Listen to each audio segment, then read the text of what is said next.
하겠습니다. 로마서 1장 1절에서 2절 말씀입니다.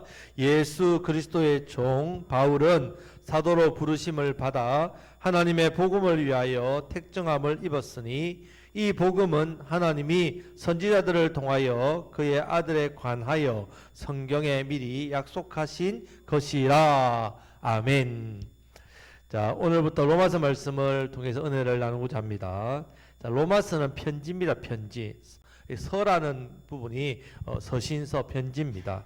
자, 보통 편지를 쓸 때는 이 순서가 어렵습니다. 수신자 받는 사람 이름을 적고 인사를 합니다. 그리고 그런 하고 싶은 말들, 내용들을 이제 쭉 적죠. 마지막에는 이 발신자 보내는 사람이 누구다 이렇게 이런 순으로 편지를 씁니다. 저도 학창 시절 때 편지를 많이 썼는데 또 이런 양식이 있단 말입니다. 자, 그리고 지금 오늘 말씀 보면 근데 그 당시에는 좀 다릅니다. 보내는 사람부터 먼저 자신을 밝힙니다. 난 누구다. 그리고는 이어지는 사람, 수신자, 누가에게 썼다, 누구에게 인사를 하고 이제 내용을 하는 이런 순으로 지금 기록되어 있습니다. 자, 로마서를 오늘 첫 시간이니까 그럼 우리가 로마서 말씀 왜 배워야 되는가? 자, 그 이유에 대해서 세 가지로 말씀을 드리겠습니다. 자, 첫 번째는 자, 우리는 무엇보다도 이 복음을 정확하게 이해해야 됩니다. 그렇기 때문에 로마서 말씀을 배워야 됩니다. 자, 우리가 신앙생활을 오래 하게 되면 자연스럽게 복음이 무엇인지 정확하게 알게 되겠지요. 그렇지 않습니다. 많은 사람들이 복음에 대해서 잘 모르고 신앙생활을 하고 있습니다. 그런데 복음은요, 우리에게서 심장과 같습니다. 심장이 잘 뛰어야 된단 말입니다. 창세기부터 요한계시록까지 성경은 계속해서 우리에게 던지는 것이 복음입니다. 복음. 이 복음은 진리의 핵심입니다. 이 복음으로 우리의 신앙과 믿음이 출발을 합니다. 그리고 이 복음의 기초를 잘 쓰면요, 마치 건물이 기초가 튼튼하면 건물이 잘 쓰듯이 우리의 믿음도 우리의 신앙도 잘 세워집니다. 자, 무엇보다도요, 우리가 신앙생활 하면서 여러 가지 참 갈등이나 문제가 생기지 않습니까? 자, 그런 문제들도 마찬가지입니다. 복음을 제대로 이해하지 못하기 때문에 이 문제에 넘어진단 말이에요. 자, 그래서 로마서만큼 이 복음과 교리를 체계적으로 다룬 책이 없기 때문에 자, 로마서 말씀을 통해서 우리가 복음을 정확하게 이해하고 복음의 기초 위에 신앙을 잘 세워서 견고한 신앙인이 이 말씀 배움을 통해서 이렇게 되시기를 주님의 이름으로 축복합니다. 아멘. 자, 두 번째는 믿음을 더욱 굳건하게 세워주기 때문에 복음 이 로마서 말씀을 배워야 됩니다. 자, 로마서 이 서신을 받는 이 로마에 있는 성도들은 이미 복음에 대해서 알고 있었습니다. 들었습니다. 그런데 이 초기 기독교에서는 이 교리가 체계적으로 안 세워져 있었단 말입니다. 그래서 이단이나 잘못된 사상들을 들을 때에 미혹당하고 헷갈려서 이렇게 넘어질 수밖에 없는 그런 연약한 상태였단 말입니다. 그래서 이 사도 바울은 로마 교회에 바른 복음을 전해서 로마 교회 성도들이 이 믿음이 흔들림 없이 견고하게 세워주기 위해서 이 서신을 썼단 말입니다. 그래서 우리도 이 로마서 말씀을 통해서 우리의 믿음도 어떻게 해요? 우리의 신앙도 굳건하게 세워지게 된다는 말입니다. 자, 그래서 우리가 로마서를 통해서는 신앙생활을 하신 지 얼마 안 되는 분들은 구원의 확신 더욱 견고해집니다. 또 믿음 생활을 꾸준히 잘하고 계신 분들은 복음의 견고함이 또 다시 다져지는 시간이 됩니다. 그래서 지금처럼 참 각종 이단들, 사상들 그런 것들 얼마나 판을 치고 들끓고 있습니까? 자, 이런 시대 속에 내가 가진 참된 믿음, 이 신앙이 그런 세상의 풍조, 이 비바람에 흔들리지 않고 굳건히 믿음에 서기 위해서는 이 복음에 대해서 확실하고 정확하게 아는 길 외에는 방법이 없습니다. 그래서 우리는 로마서를 배워야 됩니다. 자, 세 번째 이유는요, 이 로마서는 그렇기 때문에 이 기초가 단단해지면 영적인 회복이 일어나고요, 또 부흥의 그런 놀라운 능력이 나타나게 된다는 말입니다. 자, 그래서 우리가 이 로마서 말씀을 배워야 됩니다. 오랫동안 신앙생활을 하다 보면 나도 모르게 이 복음에 대한 감각이나 열정이 식기가 식습니다. 더 뜨거워야 되는데 마음이 또 굳어지기가 쉽다는 말입니다. 그렇기 때문에 이 로마서 말씀을 통해 우리가 다시 한 번 더 우리의 영혼이 다시 회복되고 굳어진 내 마음이 부드러운 마음이 되고 또 변화의 어떤 놀라운 은혜가 있고 성령의 역사가 있고 이 로마서 말씀을 통해서 먼저 내가 변화되고 우리 가정이 또 우리 지역이 우리 교회가 그런 놀라운 영적인 회복과 부흥의 역사가 이 말씀을 배움을 통해서 나타나기 때문에 그렇습니다. 그래서 우리 로마서 말씀을 잘 배우시기를 우리 주님의 이름으로 축복합니다. 아멘. 자, 이제 로마서의 기본적인 부분에 대해서 한번 살펴보겠습니다. 로마서는 예수님 오신 이후에 58년경에 바울이 로마에 있는 교인들에게 쓴 편지입니다. 자, 바울이 쓴 편지 대부분은요, 자신이 세운 교회에 썼습니다. 교회를 개척하고 다른 데를 개척하기 위해서 떠났을 때 그 교회에 있는 문제들, 어려움들, 소식을 듣고 그 문제들에 대해서 이렇게 편지를 써서 문제를 이길 수 있도록 그렇게 기록한 성경들이 다 서신서, 고린도, 전후서, 갈라디아서 다 본인이 개척한 교회입니다. 하지만 이 로마서에 있는 로마 교회는 이미 바울이 편지를 쓰기 전에 이미 교회가 서 있었단 말이에요. 유일하게 사도 바울이 직접 세우지 않는 교회에 보내는 편지입니다. 자, 그래서 누가 교회를 개척했는지 세웠는지 정확하게 나오지 않습니다만은 분명한 것은 로마 교회에 있었단 말이에요. 사도 바울이 이 교회의 성도들의 신앙의 어떤 굳건함을 위해서 견고하게 세워주기 위해서 목적으로 쓴 편지가 바로 로마서입니다. 사도 바울은 로마를 너무너무 가고 싶어 했습니다. 자, 그래서 이 사도행전을 보면 내가 여러 번 로마에 가고 싶다, 그러나 가지 못했다, 이런 이야기들을 하고 있습니다. 자, 왜냐하면 사도 바울이 로마에 가고 싶은 이유는 그 당시에 예수님이 땅끝까지 이르러 내 정이 되라, 세상 끝날까지 세상 끝까지 복음이 전해지면 예수님 오신다 할 때 이 땅끝, 세상 끝이 그 당시 사람들은 어디로 생각했습니까? 스바냐의 스페인을 생각했단 말이에요. 스페인에 가려면 로마부터 가야 되니까 사도 바울은 자신의 살아있을 그때의 땅끝까지 복음을 전하기 위해서, 자, 예수님께서 하신 이 정인에 대한 이 사명을 자신이 감당하기 위해서 로마를 가고자 했다는 말입니다. 그 당시에는 모든 길이 다 로마로 통한다, 이런 말이 있었지 않습니까? 로마는 세계 최대 강국이고 수도였습니다. 세계의 중심지였습니다. 그래서 이 중심지에 가서 사도 바울은 복음을 전하고 싶어하는 그 열정이 불타올랐기 때문에 가고 싶었습니다. 하지만 길이 막혔다, 이렇게 했습니다. 자, 그리고 로마서에서는 사도 바울이 자기가 직접 세운 교회가 아니기 때문에 다른 서신서에 비해서 자기 소개를 조금 더 합니다. 자기를 알려야 되니까. 자, 1절 말씀을 우리 다 같이 읽겠습니다. 예수 그리스도의 종 바울은 사도로 부르심을 받아 하나님의 복음을 위하여 택정함을 입었으니. 아멘. 자, 지금 한 구절의 소개만 해도 자, 로마 교회 성도들에게 많은 의미를 자신이 담아서 전달하고 있습니다. 자, 예수 그리스도 종 바울 사도 부르심 하나님 복음 택정함, 이 한 단어 한 단어가 정말 중요한 의미가 있는 단어입니다. 자, 그 중에서 가장 먼저 강하게 와닿는 게 바로 하나님의 복음. 자, 왜냐하면 이 하나님 복음이 왜 1절에서 딱 눈에 다가오는 중심이 되냐면요, 세 가지 의미로서 그렇습니다. 자, 첫 번째는 하나님의 복음은 로마서의 핵심입니다. 자, 복음, 기쁜 소식, 구원의 복된 소식, 예수님만 믿기만 하면 구원을 얻는다는 이 진리의 소식, 복음입니다. 자, 이보다 복되고 좋은 소식이 어디 있겠습니까? 복음. 영원하고 변하지 않는 완전한 구원의 소식, 복음. 죄로 인해서 죽는 모든 저주 심판, 그런 지옥 형벌 다 끊어버리고 이제 새로운 인생을 살게 하고 하나님의 자녀가 되어서 죄를 권세를 이기고 죄 용서받고, 얼마나 놀라운 힘입니까? 복음이 축복입니까? 권세입니까? 영생입니까? 이 복이 이 복음 안에 다 담겨 있다는 말입니다. 자, 그래서 이 복음에 대해서 아주 사도 바울이 구체적으로 이어서 쭉 설명을 합니다. 1절의 핵심이 복음이야. 하나님 복음. 그래서 3절부터 이 복음은, 2절부터 이 복음은, 이렇게 이 복음에 대해서 설명을 하고 있다는 말입니다. 그래서 이 복음을 아주 구체적으로 체계적 논리적으로 설명하고 가르치는 것이 바로 로마서 말씀입니다. 우리 로마서 말씀을 통해서 복음이 우리에게 얼마나 기쁜 소식인지, 이 복음이 우리에게 얼마나 큰 능력이 되는지 우리가 경험하시기를 우리 주님의 이름으로 축복합니다. 아멘. 자, 둘째, 하나님의 복음은 하나님께로부터 나온 복음이라는 뜻입니다. 하나님의 복음이라는 뜻이. 자, 복음의 기원이 어느 날 사도 바울이 예수님을 만나고 나서 자기가 3년 동안 광야에서 묵상하고 그렇게 말씀을 깊이 보니까 도를 깨달았다. 복음이구나. 이것이 아닙니다. 자, 2절 말씀을 다 같이 읽겠습니다.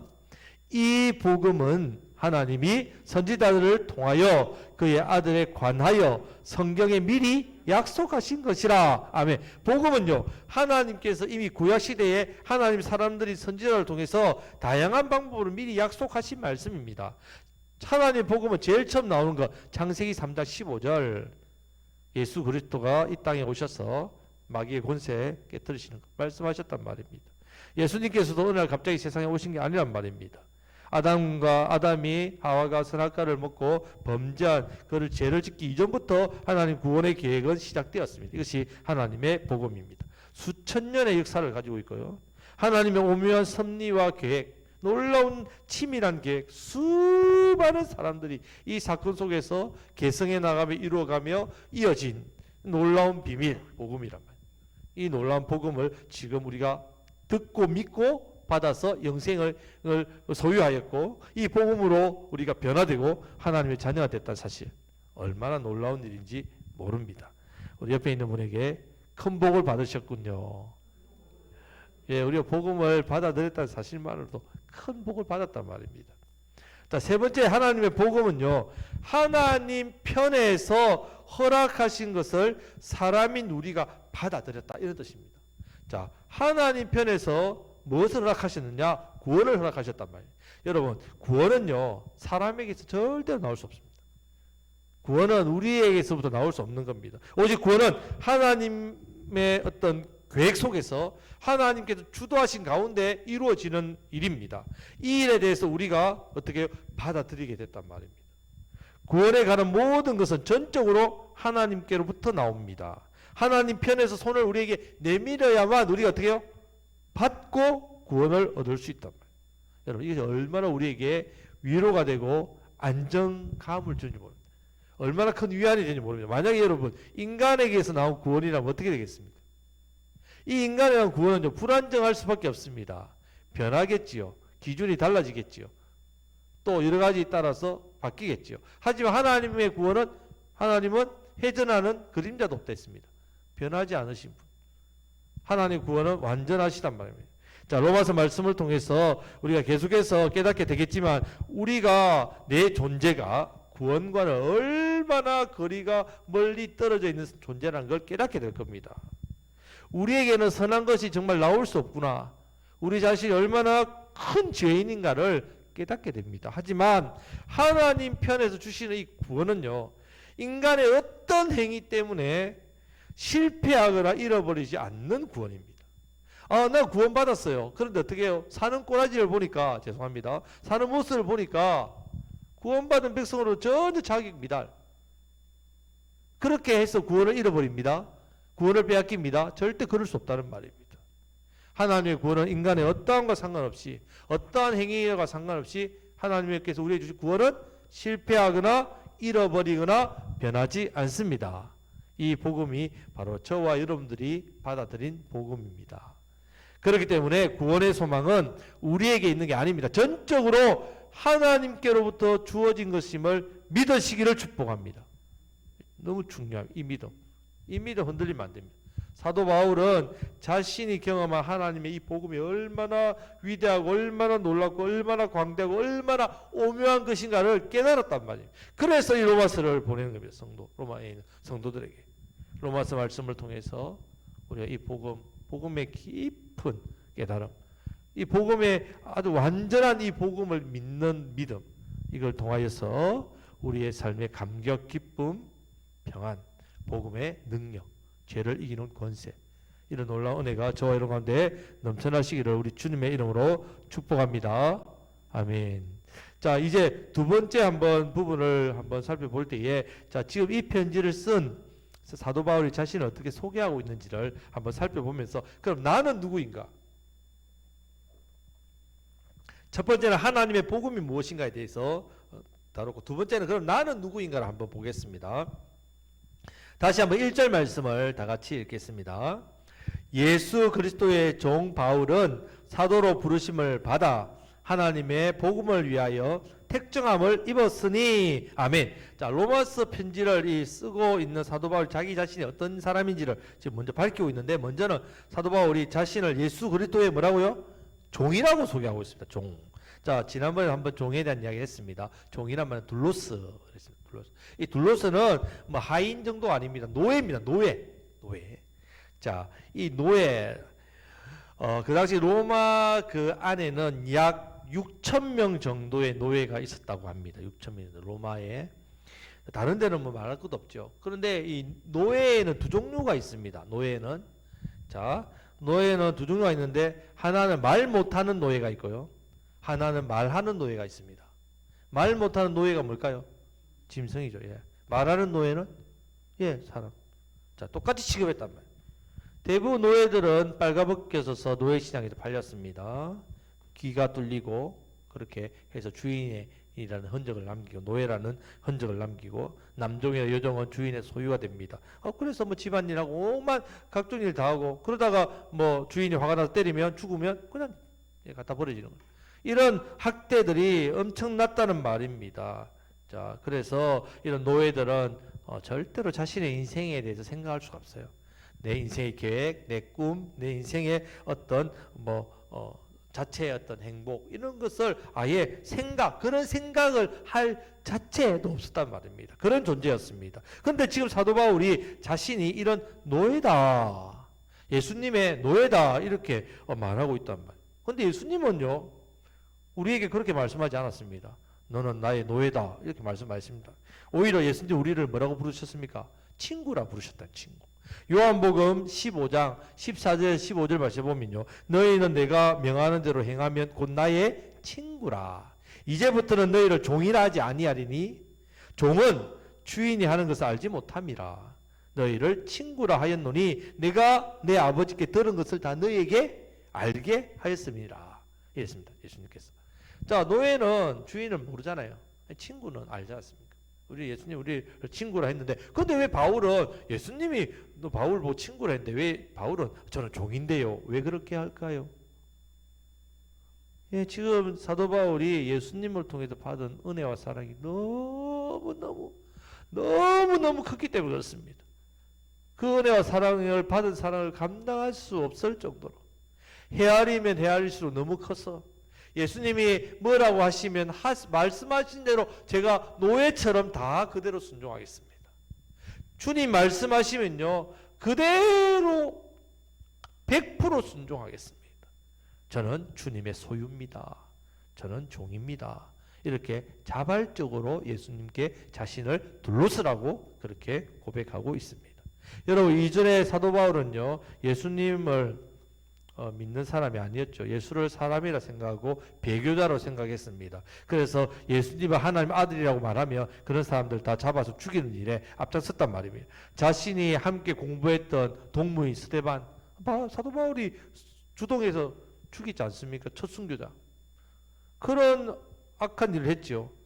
뿐만 아니라 사도행전 9장에 보면 심지어는 다메섹 저 이웃 나라까지 원정을 가가지고 그 사람들 잡으려고 대제사장에게 공문을 받아 위임권을 받아서 사람들을 데리고 와서 잡으러 가는 길에 다메섹 큰 길가에서 어떻게 합니까? 예수님께서 정오의 빛보다 더 밝은 빛을 사도 바울만 비추었죠. 다른 사람 옆에 잘 모른다 했습니다. 비추니까 사도 바울이 놀라서 엎드리니까 하늘에서 음성이 났지요. 뭐라고 합니까? 사울아 사울아 내가 어찌하여 나를 핍박하느냐. 아유 주여 누시나이까. 내가 언제 핍박했다고요? 나는 내가 핍박하는 예수라. 그때 사도 바울 예수님은 그리스도시요 살아계신 하나님의 아들인 것을 깨닫게 되었단 말입니다. 그 이후에 사도 바울은 예수님을 전하는 자가 되었습니다. 사실 그동안 자신이 지었던 죄를 한번 생각해 보십시오. 예수님을 믿는 사람을 죽인 것, 예수님을 핍박한 거죠. 그런 괴수라고 표현합니다. 자기를 괴수보다 더 괴수. 이 괴물 같은 이 존재를 예수님이 내 지옥 심판 보내도 마땅한 이런 내가 아무 말도 하지 못하는 그런 존재인데 나를 부르신 것도 고마운데 감사한데 충성되게 여겨주셔서 사도라는 직분으로 이방인의 사도로 세우신 것 너무너무 황송합니다. 자기를 볼 때는 너무나도 보잘것없는 사람인데 예수님을 전하는 이 귀하고 귀한 복된 사명 이 복음을 자기에게 맡겨주셨으니 말로 표현할 수 없는 은혜지요. 그래서 자신을 둘러쓰라고 하나님을 고백하고 있단 말이에요. 예수님의 종입니다.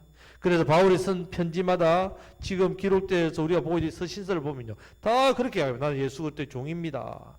나는 예수님이 원하고 기뻐하시고 뜻하신 대로 말씀대로 그대로 순종하며 살겠습니다. 자, 이런 의미에서 자신을 둘로스라, 종이라고 노예라고 칭하고 고백하고 있습니다.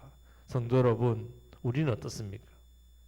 지금 사도 바울 이 고백처럼 우리는 얼마나 주님 주신 그 구원의 은혜에 감격하고 감사하고 있습니까? 혹여나 이 구원을 받은 은혜는 잊어버리고 내 삶에 주어지는 여러 가지 은혜들, 남들보다 혹여나 부족한 게 있고 또 남들보다 내가 원하는 거 못 취하는 그런 것 때문에 불평하고 원망하고 있지는 않습니까? 아니면 하나님 주시는 말씀을 나의 어떤 욕망과 욕심 따라서 무시하고 주님께서 주시는 말씀을 내가 듣지 않으려고 하고 내 뜻대로 살려고 하는 그런 모습은 있지 않습니까?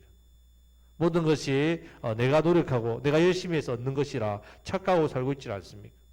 우리는 예수님의 둘로스입니다. 이 고백을 하시기를 주님의 이름으로 축복합니다. 복음을 알면 알수록 이 복음의 능력, 이 복음의 깊이, 복음의 은혜를 알면 알수록 우리는 그렇게 고백합니다.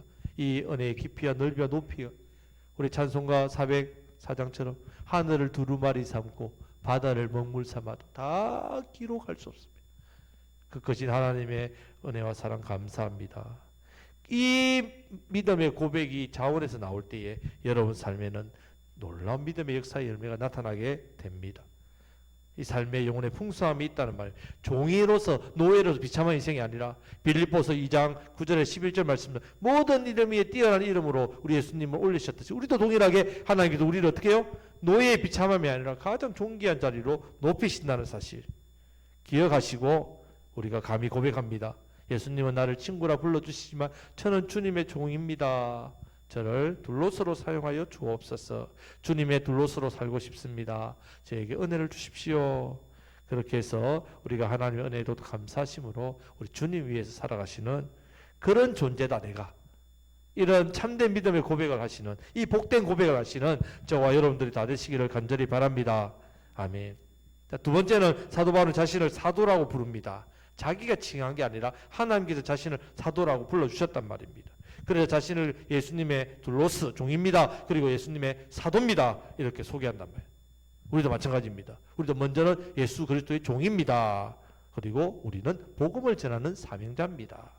사도 바울은 사도라는 특별한 직분을 받았지만 동일하게 우리는 복음을 전하는 화평하게 하는 직분, 사명을 받은 존재입니다. 그래서 우리가 하나님께서 우리를 이렇게 부르신 이유에 대해서 우리가 에베소서 4장 12절 말씀, 우리가 에베소 말씀부터 배웠습니다. 이는 성도를 온전케 하며 봉사의 일을 하며 그리스도의 몸을 세우게 하기 위해서 우리에게 하나님께서 직분을 주시고 능력을 주셨단 말이에요. 자, 은사를 주셨습니다. 이 귀하고 복된 사명을 더욱더 잘 감당하시는 저와 여러분들이 다 되시기를 우리 주님의 이름으로 축복합니다. 아멘. 말씀을 맺겠습니다. 성도 여러분, 오늘 사람들 얼마나 바쁘게 사는지 모릅니다. 무엇을 쫓아가는지 거기에 어떻게 매여 살고 있는 모습을 보지 않습니까? 사람들에게는 우리를 붙들고 놓아주지 않는 그런 고삐들이 다 있다는 말입니다. 이 고삐에 매여 있다는 말은 다 주인이 있다는 거예요. 주인. 저와 여러분들의 주인은 누구십니까? 먹고 사는 일에 매달리고 이 세상의 일에 매달린 사람은 세상이 주인이죠. 세상이 나의 주인이란 말입니다. 하지만 우리가 로마서 말씀을 통해서 우리가 배우는 복음, 내가 받은 복음, 사도 바울의 고백처럼 우리는 예수님의 종입니다. 예수님이 나의 주인 되십니다.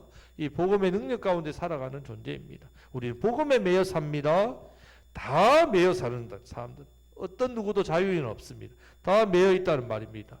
하지만 우리가 예수님 안에 있을 때 참 자유, 참 기쁨을 누리게 됩니다.